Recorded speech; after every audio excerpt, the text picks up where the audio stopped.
protocol for these types of sessions is very different than the protocol for addiction interruption.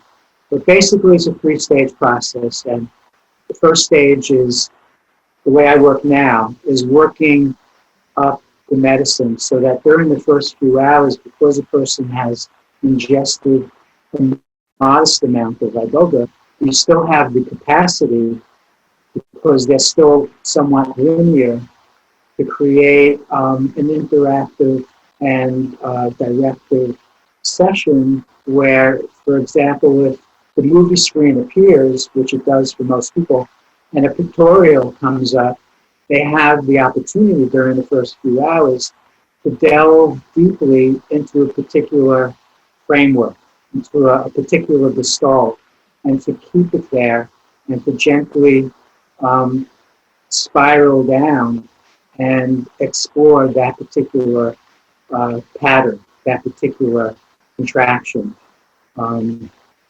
As the hours go by, we increase the dose until the person basically is introduced to the essence energy of the plan. And at that point, they become somewhat analogical, somewhat nonlinear, and that's when they slip under the covers with their eyes closed for about 20 to 35 hours in that deep self-reflective state where there's no place for interactive stuff. Like, people often ask me, should I bring a tape recorder? And I say, well, just make sure that it's a voice activated tape recorder, because you may say a few words and then 12 hours later you may finish a set. You don't want to edit all that. But it's a very, very quiet, many hours second stage process. Along with what happens is, along with the long process, there's a metabolite that fills up certain receptor sites that doesn't wash out of the biochemistry for several weeks. So that when a person experiences iboga, it's not like the next day they're reflecting upon an experience they had. To me, the most important part of iboga is that they're reflecting upon it and processing, and it's almost like being introduced to a new language.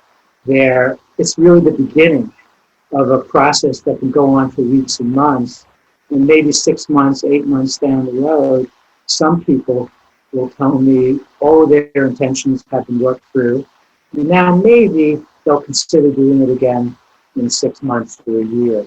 The people most often don't do iboga more often than, well, more than a couple, 2 or 3 times in a life. It's not something that you do once a week or once a month. Which is the case, kind of, it's becoming the case with things like mushrooms or with ayahuasca. People are going back for multiple sessions. Why do you think it is people don't go back to iboga? Well, because it's so arduous. Although it's not emotionally arduous, it's mentally, because there's the witness component that's so strong under the influence of iboga that, and I think that this is where a lot of the healing takes place, the fact that the witness component is so strong that you literally get to see, as if you're watching a movie. Okay, so you've got like this rubber band ball, maybe you've got 1,000 rubber bands. So what iboga does is it relaxes all the rubber bands. It relaxes everything, literally, energetically, and to some degree, mentally. You get to see all the interconnecting threads that define a false, separate sense of self. And you come out of it having deconstructed a significant portion of extraneous material. You've thrown out a lot of extraneous material. And so people have shared with me, this one therapist a few months later said the thing that she got most out of iboga is that she's able to be with her clients so much more deeply, because 60%, 70% of the amount of thoughts that are running through her mind every hour are completely gone. And so presence is able to be permeated through the layers of personality more clearly.